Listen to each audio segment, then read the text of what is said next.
these federal funds coming into this? I thought in America we're innocent until proven guilty. Are we innocent until proven guilty? Are you guilty of something?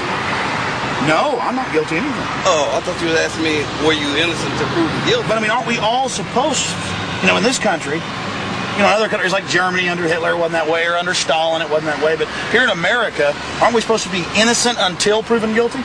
That's true. That's true. There you go. Talk to us. Well, I don't hate police or anything, but at the same time, you got to wonder, this is happening all over the country now because the federal funds that are flowing. I mean, isn't that interesting? You're talking to the wrong person. Talking to the wrong person? You're talking to the wrong person, brother. Gentlemen, what's y'all's names? I'm just curious. My name is Johnson. How you doing, sir? Good to talk to you. Y'all like this sedan? Oh, that's all right. What do y'all call these units? I see a lot of these around town. Just an unmarked police unit. Did they call y'all in and tell you the procedure? As far as what? Well, basically, how do they pick people out of the crowd to pull over? That's what we're curious. I don't know. If you go down right over there and talk to one of them supervisors, they can tell you everything about it. They're busy, huh? They didn't tell y'all basically they just called y'all and tell y'all who to pull over? No. You go right over there and talk to the supervisor, they'll tell you all about it. I'm just out here doing my job, brother. Okay.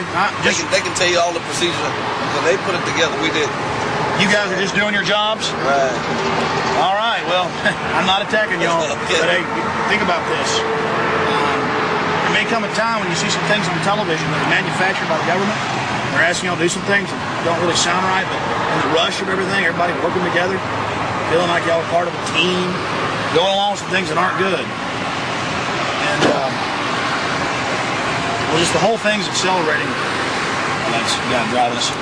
There's a lot of things accelerating in the world today that aren't too nice. Now, would you guys, if ordered to do so, would y'all confiscate guns from law-abiding citizens or go house to house? Who will order you to do something that's against the law? It's against the law. They're talking about changing, man. Well, I mean, if they change the law, that's what the law says. How do they change the law without changing the Constitution? I don't know. You gotta go talk to Congress about that one. Well, yeah, the president uses those executive orders. Well, guys, there'll be some interesting times ahead for everybody. Two important points. He said go back and talk to his superiors. We were there for over 2.5 hours. And the second point, these two gentlemen, probably decent people, at least they talked to us, don't realize that an unconstitutional law does not have to be obeyed. In fact, I could hearken back to Rosa Parks going to jail for not sitting at the back of the bus. It was the law that black people were slaves, but later it was found to be unconstitutional. Laws are not holy. Laws are not magical if handed down by some despotic, out-of-control police state. Well, we were now on the other side of the highway, and we were talking to some of the truckers about what was going on. The police continually were keying down on the CB. Here's just a little bit of this activity. It's the junior high mentality of our law enforcement personnel that is the most frightening aspect. It's a big game.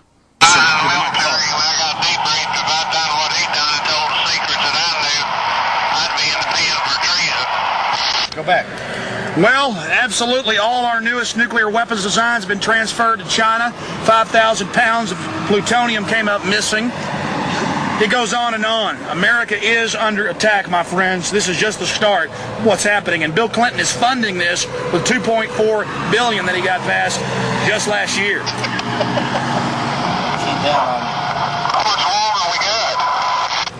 Not long if these police are such cowards and keep keying down on radios because they don't want to hear the truth like little junior high kids. It's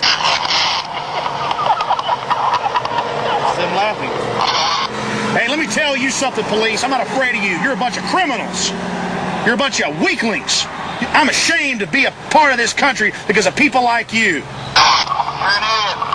That's the police. Well, have fun, police. You're an idiot. You're an idiot. Well, Chief Allie Philippus in San Antonio isn't an idiot when he threw the Delta Force out in May, but you won't research that.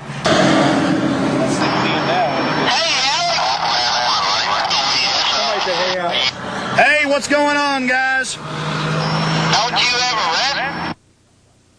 You're about to see an interview we conducted in mid May in 1998 with the Chief of Police of San Antonio, Texas, Chief Allie Philippus. The chief was very concerned about what he called the attempts at bribery by Army Special Operations Delta Force. Also, the endangerment of public safety, all very serious issues.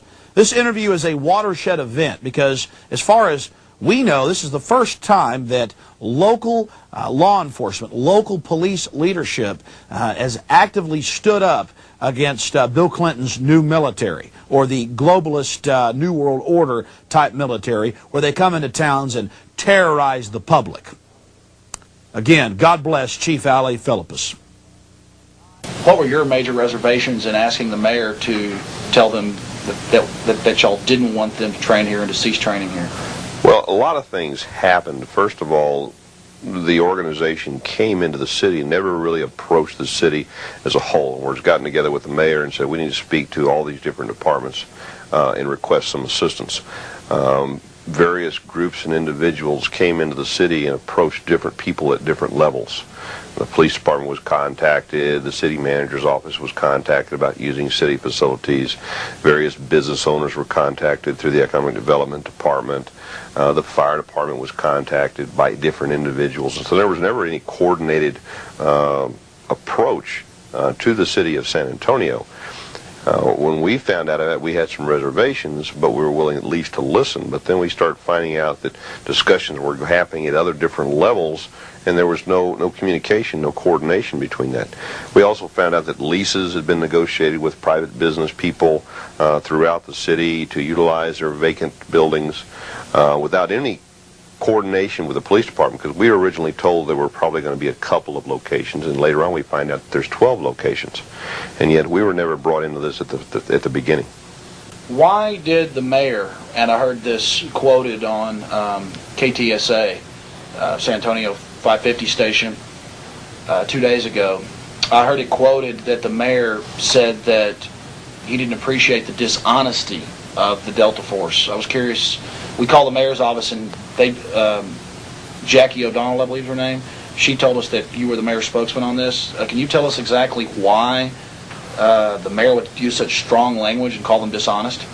Well, I think that there were various approaches. For example, when I originally said no several weeks ago, matter of fact, a couple of months ago, but no was never no.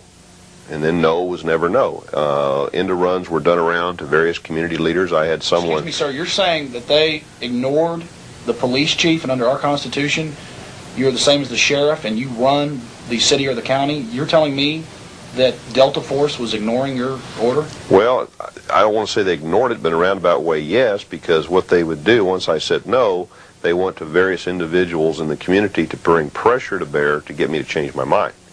For example, there was a community leader who I have a great deal of respect for, and we have a very good relationship that they went to. I get a call from him, and he says, Chief, there's some people in here that they're in town, and it was part of their role here. It didn't say who it was. They need to meet with the mayor and the police chief. Well, of course, this gentleman, I've worked very closely with him on a number of projects. I said, sure, have him give me a call. Now, I'd already said no. Well, then I find out it's the same group. So they identified somebody, apparently, that I know that's very high in the community to make an approach to me and get me to change my mind. Well, then, when we said no, then some elected officials were contacted to bring pressure to bear.